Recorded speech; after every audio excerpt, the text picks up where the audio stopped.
everyone, c'est moi pour ma vidéo du dimanche. J'espère que vous allez bien et que vous avez passé une excellente semaine. Aujourd'hui, sans plus tarder, nous allons rentrer dans le vif du sujet parce que j'ai peur qu'il soit un petit peu long. C'est le sujet que je voulais développer la semaine dernière. Entre-temps, j'ai voulu en développer un autre, mais bien évidemment, la censure est passée par là. D'ailleurs, sachez-le, pas en mode je me plains, mais juste pour vous informer, ma vidéo de la semaine dernière a été une fois encore démonétisée. Pourquoi? Qu'est-ce qui était touchy? Qu'est-ce que j'ai dit de plus qui n'a pas été dit dans l'actualité? Ma foi, c'est de pire en pire du pire. Mais la bonne nouvelle, c'est qu'on est, je crois, à 100 personnes des 100 000. Je n'en reviens pas. C'est grâce à vous. Au passage, je tiens aussi à remercier Agnès Tarot et Chris Sinclair qui m'ont envoyé leurs abonnés en parlant d'une de mes vidéos. Du fond du cœur, merci. Je suis honorée. C'est vraiment rare dans le game YouTube que les personnes se nomment parce qu'il y a faut pas se leurrer, il y a une espèce de petite guéguerre des fois que je trouve un petit peu pathétique, mais bon, le fait est que quand ça se produit, il faut le noter parce que c'est suffisamment rare pour que ça me touche énormément. Donc voilà, c'est fait et maintenant, on va rentrer dans le vif de notre sujet. Les légendes du monde entier font référence, vous le savez, à une race de géants qui aurait vécu autrefois sur Terre. Une ancienne race d'humanoïdes d'une stature extraordinaire qui construisait des murs et d'autres structures mégalithiques en pierre dont les origines historiques sont encore floues et entourées de mystères. De nombreuses légendes parlent de dieux et de déesses puissants, immortels et d'origine non terrestre. L'histoire a d'ailleurs relégué ces légendes au rang de mythes, les qualifiant de récits fantaisistes et surréalistes. Cependant, il est même de bonne loi de noter que nombre de ces légendes semblent présenter un trait qui les unit inexplicablement des 4 coins du monde. Est-il possible ou comment peut-on expliquer que des cultures aussi différentes et éloignées aient raconté les mêmes légendes? Y a-t-il du coup, la question je pense est légitime, quelque chose de vrai ou de réel dans ces légendes? Est-il plausible que notre planète ait été habitée par une espèce d'humanoïde de taille exceptionnelle? Je le répète, la question ne me semble pas tellement insensée. La Sainte Bible parle de la progéniture des fils de Dieu et des filles des hommes et indique que les anges, assoiffés de plaisirs terrestres, fécondaient des femmes d'origine humaine. Certains chercheurs pensent que ces êtres divins étaient les Néphilim, des hommes à la stature gigantesque. Pendant de nombreux siècles, la communauté scientifique et théologique a développé diverses théories sur l'identité et l'origine des Néphilim.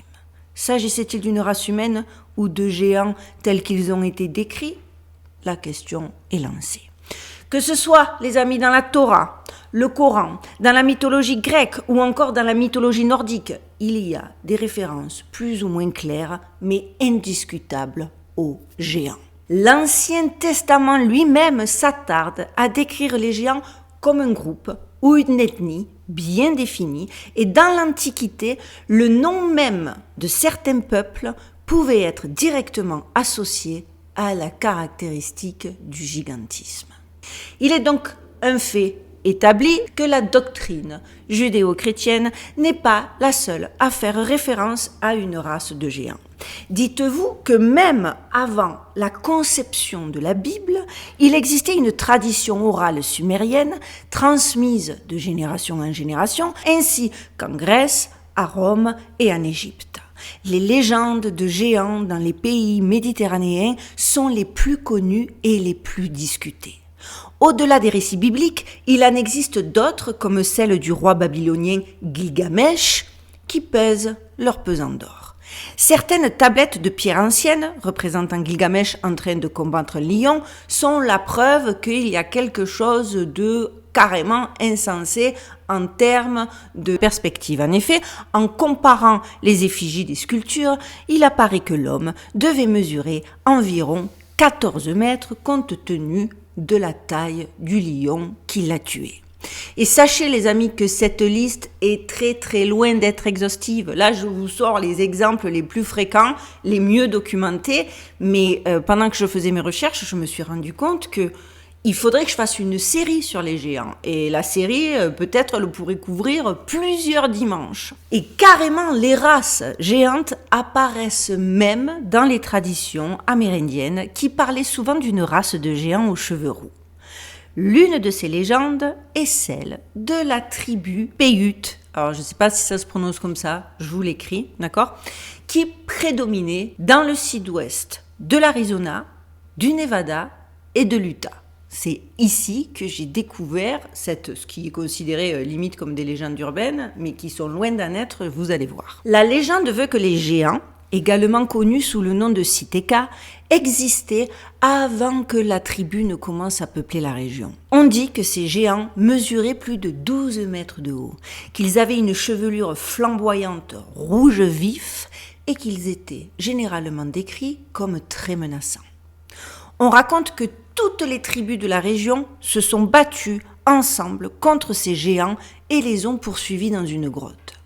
Les géants refusèrent de quitter la grotte au point que les Paiutes et d'autres tribus décidèrent d'y mettre le feu. La grotte s'est effondrée lors d'un tremblement de terre et est restée scellée jusqu'alors. Alors, vous allez me dire, oui, ok, un conte et légende de plus, sauf que certaines preuves prouvent que c'est bien plus que ça. Accrochez-vous, c'est fascinant et c'est maintenant. On y va.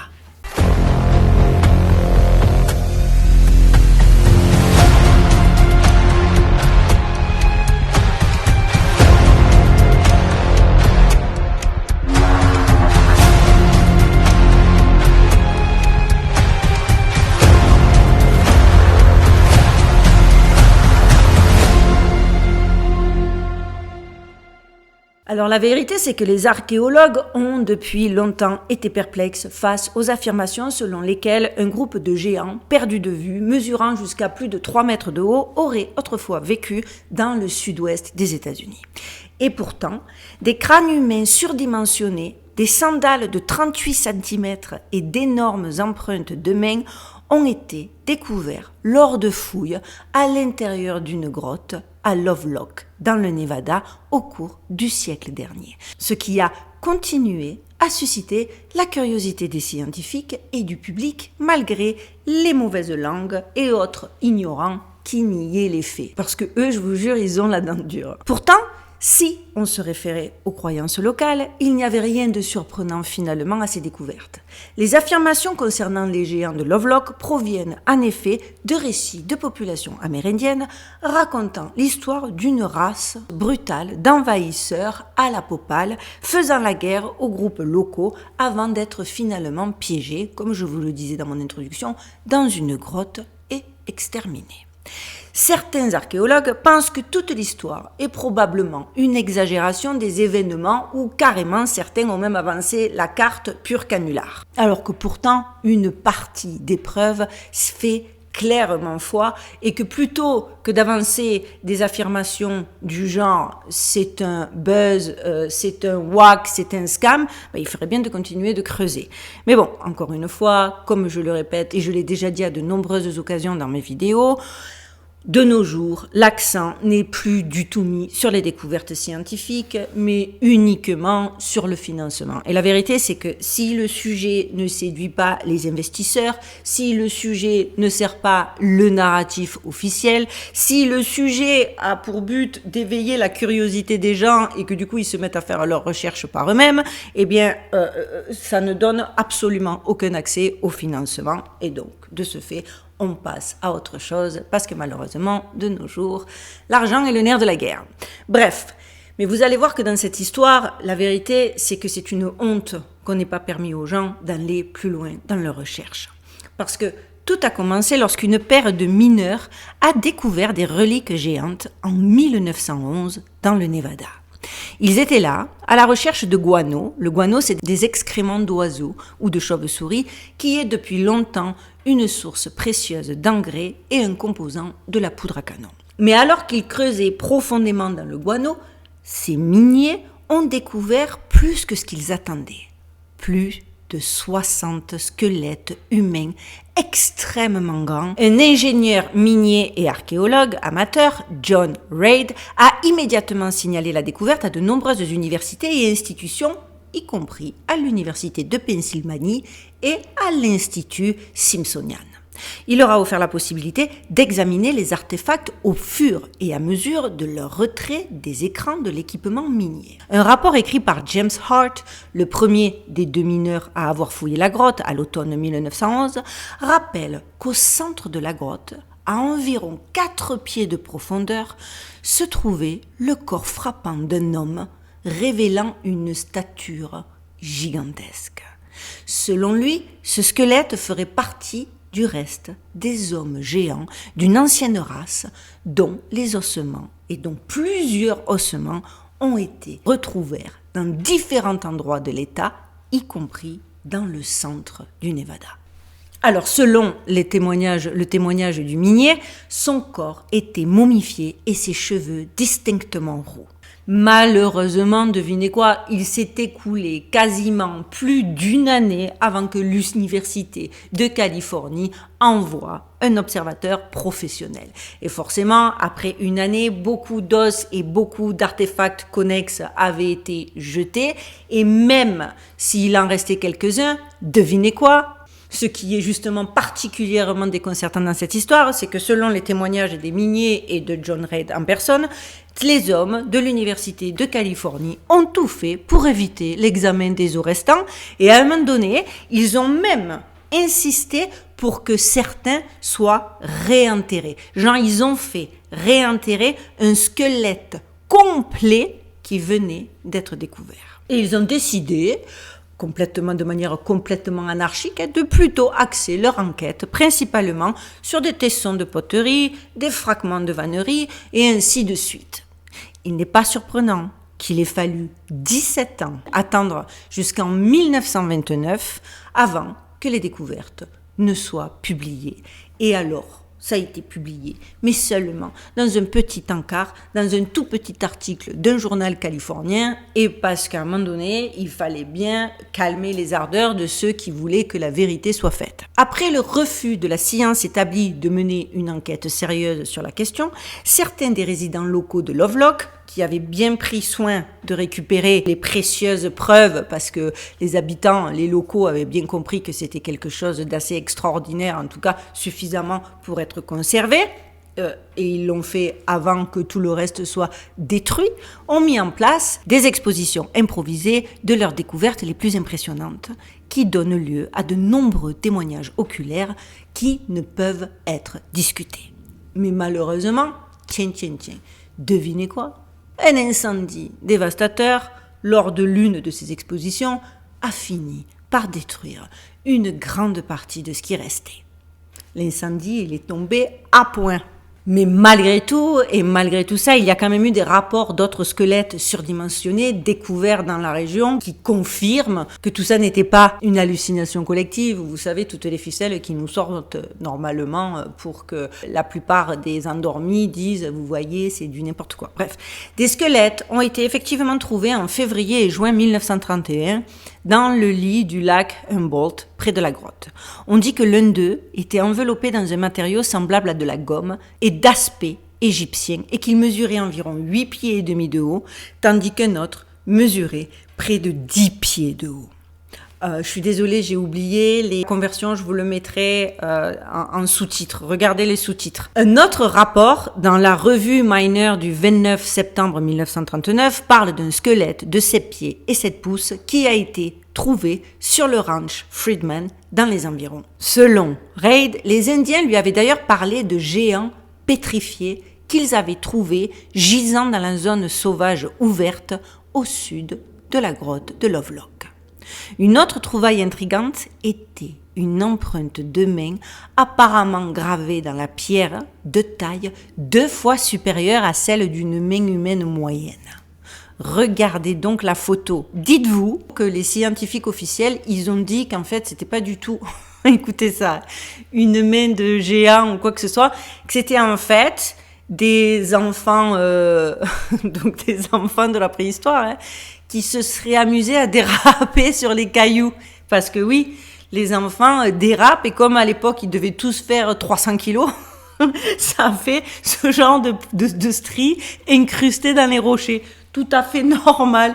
Et les gens qui adorent collaborer, je vais le dire comme ça, au narratif officiel, ils disent, ben oui, vous allez dire que c'est des mains de géants, alors que ça se voit que c'est des traces de dérapage d'enfants souffrant d'obésité morbide. Parce que la vérité, c'est soit ça, soit c'est improbable. Mais bon, juste, je voulais le dire parce que l'explication, parce que des fois, je lis les commentaires sous les recherches et les articles sur lesquels je me base pour faire mes vidéos, et je lis des commentaires qui ne se rendent pas compte que c'est encore plus absurde que l'absurdité qu'ils essaient soi-disant de dénoncer. Réveillez-vous, il y a des choses mystérieuses et inexpliquées dans notre monde, ne vous en déplaise. D'ailleurs, j'avais vu un mec dans un des reportages que j'ai vu qui disait « Il ne faut pas dire que quelque chose est impossible, il faut dire qu'elle est mathématiquement improbable. » Dans le sens où, dans cette société, ils trouvent des maths qui collent à un scénario décidé, préétabli, et que voilà. Donc, si la formule match, ça veut dire que c'est possible. Pas que c'est vrai, que c'est possible. Donc, quand c'est impossible, on va le dire comme ça, c'est que c'est mathématiquement improbable, et j'ai trouvé ça très pertinent. J'espère que je l'aurai bien expliqué. Je poursuis. Alors bien que forcément avec toutes les transactions et autres petites machinations de ceux qui veulent protéger le narratif officiel, leur existence, et malgré toutes ces preuves, reste enveloppée de mystères. La tradition orale des tribus Paiutes de la région pourrait, comme je vous le disais en introduction, fournir cependant quelques indices. Il se raconte donc des histoires sur un groupe barbare connu sous le nom de Siteka qui aurait migré dans la région il y a 3000 ans. Les légendes Paiutes sur les Siteka, également connus sous le nom de Thule Eaters ou People Eaters, sont enveloppées de mystères et de fascination. Selon ces légendes, les Siteka étaient une tribu de redoutables guerriers dotés d'une force extraordinaire et d'une taille imposante. Ils étaient décrits comme étant beaucoup plus grands que les membres des tribus environnantes et leur présence inspirait la crainte et le respect. Les Paiutes croyaient que les Siteka étaient des mangeurs de tulle. Le tulle, c'est une plante aquatique abondante dans les marais et les zones humides de la région. Cependant, ils étaient également décrits comme se nourrissant de la chair des autres humains, ce qui leur a valu leur surnom de mangeurs d'hommes. Selon les légendes, les Siteka vivaient dans des cavernes profondes et inaccessibles, où ils se terraient pour échapper à la lumière du jour. Ils étaient considérés comme des êtres maléfiques et dangereux qui sortaient de leur repère uniquement pour capturer et dévorer les membres des tribus voisines. Les récits des Siteka sont souvent associés à des événements tragiques et des rencontres effrayantes dans les légendes Paiutes. Leur réputation de cruauté et de cannibalisme les a transformés en figures redoutées et respectées dans la tradition orale des Paiutes. Il est intéressant de noter que des restes de fossiles ont été découverts près de la grotte au début des années 1920. Parmi ces fossiles se trouvaient des restes humains bien conservés appartenant à un homme et à une femme. La femme aurait mesuré plus de 6 mètres et l'homme plus de 8 mètres.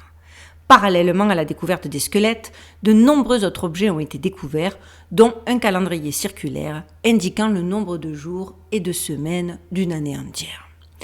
Comme c'est souvent le cas, ces légendes ont été totalement ridiculisées par les autorités, et ce, malgré des preuves tangibles pour les étayer.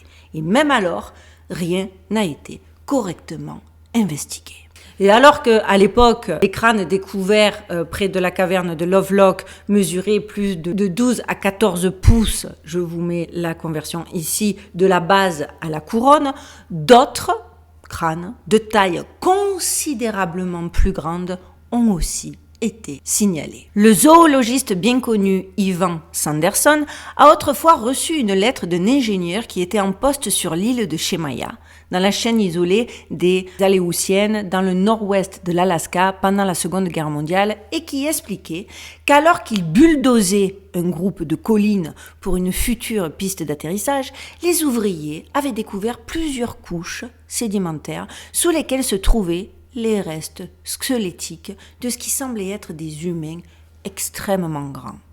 La plupart des crânes géants mesuraient environ 22 à 24 pouces de la base à la couronne, alors qu'un crâne humain normal ne mesure que 8 pouces. Apparemment, Sanderson a ensuite reçu une lettre supplémentaire d'une autre personne de l'unité qui a confirmé l'histoire. Les 2 lettres indiquaient que l'institution simpsonienne avait pris possession des restes et bien sûr que depuis lors, on n'en avait plus jamais entendu parler. Vous vous en doutez bien, il y a eu une explication officielle qui a été avancée et qui a été bien mise en valeur, c'est que certains chercheurs collabos du système, pensaient qu'en fait la taille de ces géants a été en fait grandement exagérée et qu'il aurait été s'agit en fait de vikings roux qui auraient navigué jusqu'au rivage des Amériques il y a de cela des siècles. Pour les Indiens de petite taille, forcément, ces gens grands, ces vikings grands à la peau pâle et aux cheveux roux, pouvaient bien ressembler à de vrais géants. Et genre, tout viendrait de là. Donc en plus, vous prenez les Indiens pour des imbéciles, parce que du style, entre géant et grand, il y a 2 mondes. Les Indiens, même s'ils étaient peu plus petits que les Vikings, c'était pas non plus des Lilliputiens, il faut arrêter de délirer. Et encore une fois, c'est accordé à des gens d'une richesse spirituelle, à des gens qui ont réussi, soi-disant, de manière inexplicable, à cartographier le ciel aussi spécifiquement que les meilleures cartes de nos jours, eux, ils voyaient des gens grands et ils criaient aux géants. Et puis c'est d'une logique implacable, quoi. Et puis en plus, si c'était seulement des Vikings, pourquoi y a-t-il tant de mystères entourant ces squelettes géants découverts dans les grottes du Nevada? Pourquoi on n'a pas pu les voir? Pourquoi ils ont été emmenés, déterrés, reterrés? Pourquoi? On aurait dû pouvoir les voir et puis se dire « Ah mais oui, c'est un Viking, c'est Ragnar Lothbrok ». J'ai dû fracasser le nom parce que j'ai vu un épisode de la série. Mais donc, je le répète, où sont donc passés ces squelettes? Parce que de nos jours, le musée historique de Winemuck, dans le Nevada, abrite la plupart des artefacts trouvés dans la grotte de Lovelock, y compris la savate, qui est comme as, l'énorme sandale, mais par contre, pas de squelette. Donc on ne sait pas. Cette sandale, donc, c'était la sandale d'un unijambiste viking qui avait de grands pieds, même si sa taille était rien de fou. Et c'est d'autant plus étrange, les amis, qu'ils n'ont pas été trouvés uniquement dans le Nevada. Il faut savoir qu'au 19e siècle et au début du 20e siècle, on a découvert des squelettes étrangement grands à New York, ainsi qu'en Iowa, au Missouri, en Ohio, en Californie, au Wisconsin et en Pennsylvanie. Certains squelettes ont été photographiés avant de tout bonnement disparaître. Et aujourd'hui, on a tous les petits trolls qui viennent dire que ces photos qui sont publiées depuis, je vous le disais, fin du 19e, début 20e, sont générées par l'intelligence artificielle. Parce que ça, méfiez-vous, ça aussi, ça va être un totem d'immunité pour les fact-checkers. Trop simple maintenant. Alors oui, il y a un danger et il va falloir être extrêmement vigilant quant aux informations parce que maintenant, avec les intelligences artificielles, la réalité augmentée, etc., on peut rapidement tomber sur du fake. Mais ça, c'est des photos qui circulent bien avant même qu'ils aient peut-être imaginé créer l'intelligence artificielle. Alors ne tombez pas dans le piège inverse, à savoir maintenant, tout est faux, tout est généré par intelligence artificielle, parce que y a les histoires qui vont autour les gens, d'accord? Donc calmez-vous sur ce type d'accusation aussi, parce que moi j'en ai eu beaucoup dans des vidéos d'avant, où les gars m'ont certifié qu'il s'agissait de fake photographie, alors qu'il n'y a pas de consensus. Il y a une équipe qui dit c'est des fausses, et il y a une équipe, autant de personnes, aussi diplômées, aussi légitimes, qui disent non, absolument pas. Donc attention. Deux poids, deux mesures, je l'ai déjà dit. La nouvelle de l'intérêt renouvelé des archéologues pour les géants n'est pas une grande nouvelle non plus pour les théoriciens du complot, car beaucoup sont déjà convaincus que de tels géants ont bel et bien existé et pas seulement dans le Nevada.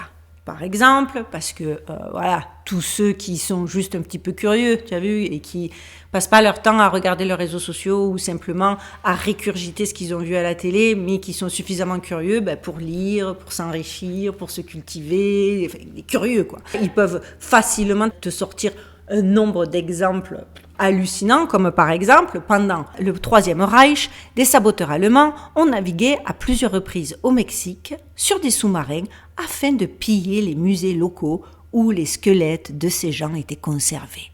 Et là, vous voyez des photos qui sont tirées, non pas d'intelligence artificielle, mais de documents, les rares qui ont été sauvés. Et ensuite, comme de bien entendu, et comme à chaque fois, les traces de ces géants ont été perdues. À Yellowstone aussi, des traces de géants ont également été trouvées. Alors ça, c'est pareil, c'était les enfants obèses qui dérapaient. Vers la fin des années 1950, des fouilles sur les rives de l'Euphrate ont permis de découvrir une véritable nécropole de géants. Et bien qu'une grande partie des restes ait été volée, comme ce fut le cas à d'autres occasions, le mont Blanco Fossil Museum au Texas a réussi à préserver la reproduction d'un fémur et présente encore aujourd'hui cette découverte particulière aux visiteurs. Oui, il s'agit d'une reproduction parce que forcément, le véritable a été détruit. Pareil, même système. Les gardiens du narratif officiel venaient pas me dire, en ayant lu 3 mots sur 2, mais il est faux. On le sait, c'est une reproduction. Reproduction du vrai qui a disparu, je le répète pour les durs d'oreille. Le truc, c'est que tout ça corrobore les citations légendaires qui sont innombrables, car dans de nombreux récits anciens de la planète, il est possible de trouver des références à des hommes extraordinairement grands, souvent porteurs de culture et de civilisation. Certains affirment qu'il s'agit de souvenirs en fait mythiques de grandes personnalités, style de guerriers redoutables du passé, qui ont été représentés avec des proportions hiérarchiques afin de les rendre encore plus magnifiques en augmentant sensiblement leur taille. Mais là, j'ai une question bien simple. Quid des architectures démentes? Il y a pourtant une espèce de cohérence du coup, je trouve. Vous êtes en train de voir les photos de ces portes énormes, de ces architectures gargantuesques. Regardez ça. Ceux qui s'attardent sur ces détails affirme qu'il s'agit de souvenirs d'événements réels qui se sont déroulés dans l'Antiquité, qu'il est parfaitement possible que notre planète ait été habitée par une race d'humains de taille exceptionnelle. Et cela expliquerait d'ailleurs toutes ces constructions aux mesures gargantuesques qu'aujourd'hui encore on ne peut expliquer avec aucune certitude. Parce que regardez, finalement, tous ces gens-là qui sont dans les élucubrations, comment ont-ils pu transporter la taille de ces pierres? Vous voyez toutes les photos, et encore une fois, la liste n'est pas exhaustive. L'idée qu'il y ait des gens extrêmement grands pourrait même coller avec ce scénario-là. Et après tout, les amis, s'il a existé des dinosaures, soit, je l'avais déjà dit dans une de mes vidéos, soit des animaux avec des tailles exceptionnelles, pourquoi pas des hommes? Pourquoi ce serait aussi difficile à croire? Et ceux qui vont dire c'est parce qu'on n'a rien trouvé, si on a trouvé, mais on a détruit. La paléoanthropologie n'a jamais été très ouverte à l'idée d'une race de géants disparus. La recherche n'est pas facile en raison de toutes les informations fragmentaires et donc forcément invérifiables. Une chose est sûre, grâce aux études paléontologiques, il y avait clairement un gigantisme animal sous diverses formes. Alors il y a eu les dinosaures, mais pas que, comme je vous le disais. Il y a des animaux encore présents sur notre planète qui sont énormes, comme l'éléphant, l'hippopotame, la girafe ou encore la baleine bleue. Pourquoi pas les hommes? Et justement, je trouve qu'il aurait été intéressant pour les scientifiques de creuser autour de ces traces fossiles qui pourraient suggérer l'existence d'une ancienne espèce d'hominidés géants. Mais clairement, il est des découvertes qui, pour des raisons obscures, sont reléguées aux oubliettes de la connaissance humaine. Pourtant, ce sont des découvertes qui pourraient nous éclairer sur notre passé lointain, sur le passé lointain de l'humanité, encore si enveloppé dans le brouillard et avec pas mal de contradictions chronologiques. Et vous allez voir qu'en plus, c'est pas qu'aux États-Unis, d'accord? Parce que c'est dans le monde. L'une des premières découvertes documentées et reconnues est celle de Castelnau-le-Lay en France en 1890. En publiant les résultats dans la revue La Nature, les scientifiques ont pu dater les ossements du néolithique, soit il y a plus de 12 000 ans, tout en établissant la taille du squelette moyen à minimum 3,50 m. 4 ans plus tard seulement, à Montpellier, on a trouvé d'autres restes dont la hauteur dépassait largement les 3 mètres. Il est intéressant de noter qu'entre 1886 et 1909, un grand nombre d'articles de journaux ont fait état de découvertes anormales et d'os disproportionnés. Un article du Mansfield Daily Shield, daté de 1904, fait état de la découverte d'un squelette dont le crâne est 6 fois plus grand que celui d'un caucasien.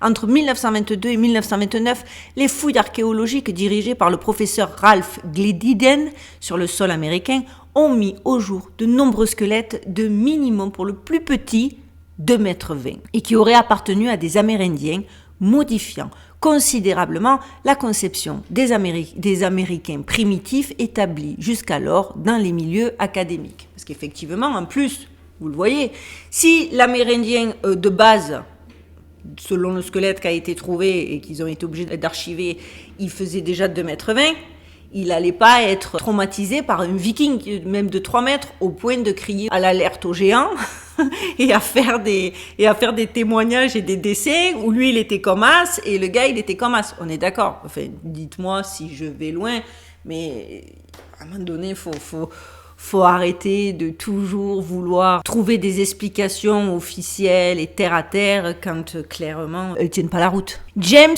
Vieira, chercheur indépendant, a rassemblé pendant près de 20 ans, avant l'avènement d'Internet, des milliers de références journalistiques sur les découvertes géantes, en fouillant dans les archives du New York Times, dans celles du Smithsonian Ethnology Report, dans celles de l'American Antiquarian et dans celles du Scientific American, découvrant qu'une grande partie de ces découvertes sont pratiquement cachées, c'est même pas pratiquement, sont cachées au grand public.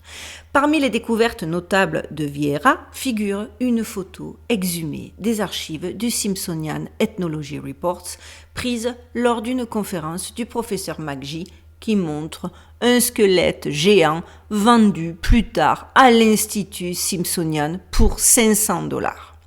Ce squelette appartiendrait à la culture dite des Mounds Boulder, une ancienne population nord-américaine qui vivait il y a environ 5000 ans, à une époque antérieure à l'histoire de l'Égypte ancienne et de toutes ses dynasties.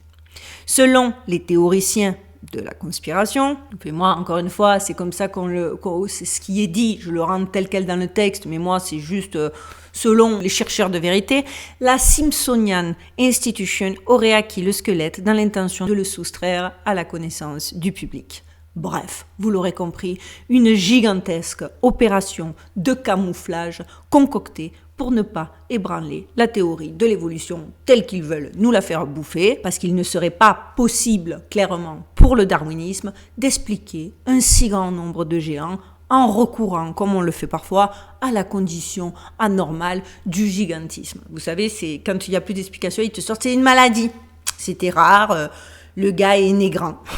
Ou comme les coups des yeux bleus que je vous parlais la dernière fois de manière inexplicable sur certaines îles de l'autre bout du monde, où on te dit non mais ils ont des yeux bleus, mais en fait c'est une maladie qui s'appellerait nanana. Bon ben voilà, parce que soit c'était des malades, soit Darwin il peut pas l'expliquer, donc boum à la trappe. Enfin, j'ai de plus en plus de mal, je vous jure, parce que ça me sort des yeux et je trouve que la manipulation elle est tellement facile que j'en viens à avoir du ressentiment pour tous ceux qui empêchent les autres de réfléchir à base d'étiquettes, mais tu es malade, mais n'importe quoi, mais à l'école on t'a dit ça, mais enfin mais tu vas trop loin. Ça me rend dingue parce que les preuves sont là. Les preuves sont là et aujourd'hui, il s'agit que de mauvaise foi. Les gens qui te disent, je lis souvent par exemple dans mes commentaires, c'est bon ce qu'elle prend, sous-entendu, je prends des trucs pas très légaux et j'hallucine pendant mes vidéos, alors que déjà les 3/4 des théories c'est des recherches, donc c'est documenté. C'est pas moi qui viens et qui délire en public en train de dire j'ai imaginé un truc. Non, c'est des trucs qui sont documentés, c'est des recherches poussées. Alors que le gars, s'il faut, qui est en train de me critiquer, il est lui-même en train de fumer devant son ordinateur et d'halluciner tout en voulant rester confortablement dans sa fainéantise et dans son incapacité à réfléchir, plutôt que se dire putain c'est quand même intéressant.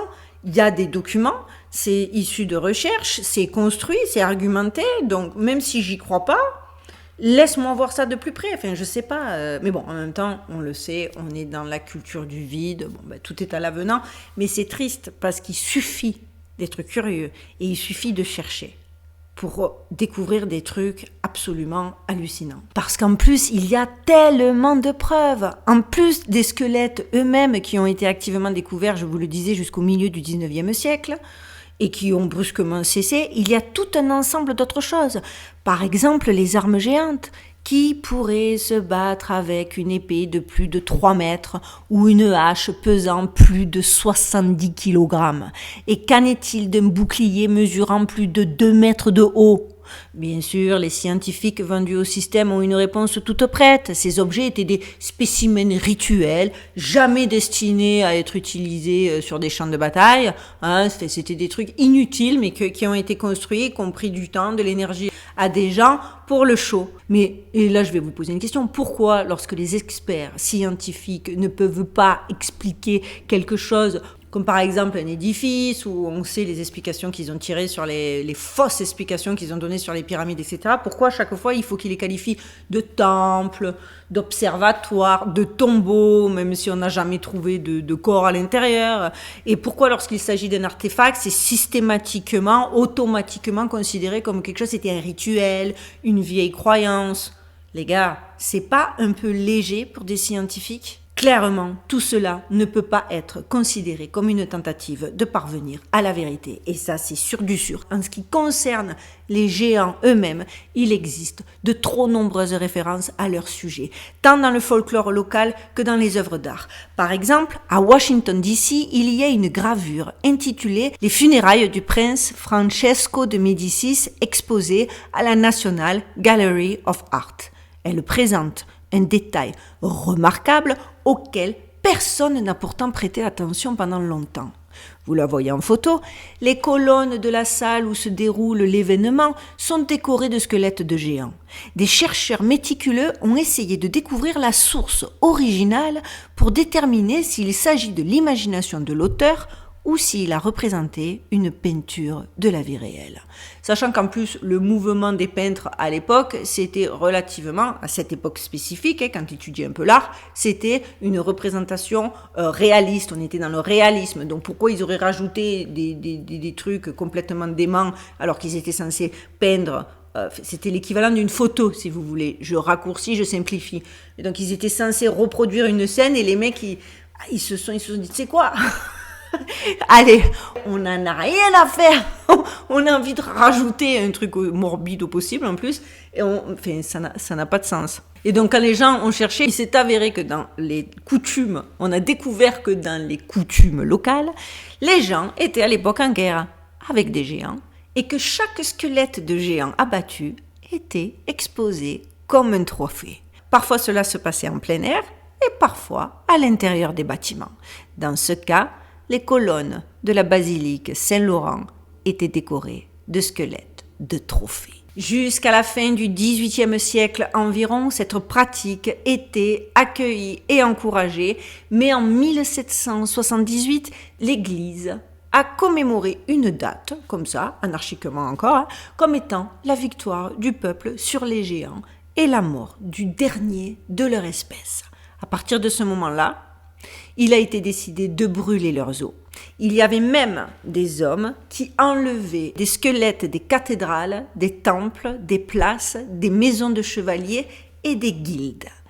La plupart des informations et autres preuves à ce sujet, selon les gens qui ont dédié leur vie à cette recherche, seraient d'ailleurs cachées au Vatican, mais les récits oraux, malheureusement pour le Vatican et ceux qui gouvernent dans l'ombre, ne peuvent pas être dissimulés derrière cette serrure. Et même si le mensonge prend l'ascenseur, la vérité, quand il y a des gens qui font les choses avec le cœur et par conviction, elle finit toujours par arriver. Là, on y est. Parce qu'encore une fois, tu vas pas me dire que le nombre de témoignages qui ont été recueillis par des gens qui, je le répète, qui ont dédié leur vie à leur recherche, on va se dire, oh non, que des malades, que des tarés, ils ont halluciné, c'était pas des géants, c'était des vikings. Stop. En République tchèque, en Pologne, en Allemagne, au Danemark, en Roumanie, en Italie, en Espagne, en France et en Serbie, il existe de nombreux témoignages oraux considérés comme des contes de fées par les scientifiques. De plus, peu de chercheurs prêtent attention aux manuscrits des moines qui vivaient au Moyen-Âge. Ces informations d'archives revêtent pourtant une valeur particulière car elles constituent le témoignage de témoins oculaires de ces événements. Et lorsque vous lisez de telles annales, vous avez l'impression que les livres d'histoire écrivent quelque chose de complètement différent. Oui, on peut dire qu'on a le droit de se demander s'il y avait réellement des géants, mais l'histoire a encore été censurée, enlevant, pour ainsi dire, des données qui choqueraient d'une manière ou d'une autre les esprits étriqués. Donc clairement, tout est là, tout est écrit, il suffit de chercher parce que c'est quelque part très tranquillement, se cachant aux yeux de tous, loin des yeux des curieux, mais que ce soit au Vatican, que ce soit dans certains musées, que ce soit à travers des livres, il y a des preuves circonstancielles. Et le truc hallucinant, c'est que justement, les gens sont tellement endormis ou conditionnés, ou je sais plus quoi penser, que même quand on leur met devant les yeux des découvertes, je le répète, des preuves substantielles, ils n'arrivent même pas, à minima, à s'interroger sur la véracité de l'histoire. Comme par exemple, je vous donne un autre exemple, lors de fouilles, un doigt momifié géant de 38 cm de long, présumément humain, a été découvert en 1988. Les chercheurs estiment qu'il devait appartenir à une créature mesurant plus de 5 mètres de haut. Seules quelques personnes ont eu l'occasion de prendre des images de cet incroyable artefact en 1988. Et dites-vous les amis, que des exemples documentés comme celui que je viens de vous montrer avec photos, il y en a pléthore. Surtout qu'en plus, je le dis, je le répète, je persiste et je signe, cela pourrait expliquer, corroborer tellement de gigantisme architectural complètement incompréhensible et qui pourrait aussi corroborer la Grande Tartarie. Il y a clairement de quoi creuser. Voilà les amis, j'espère que ce sujet vous aura plu. Moi j'ai adoré le faire. Je vois pas pourquoi celui-là serait censuré, mais comme tous les autres, mais bref, voilà. Mais, on est, je sais pas si je l'ai dit en intro ou je le répète, qu'à 100, enfin au moment où j'enregistre ma vidéo, à 100 personnes des 100 000.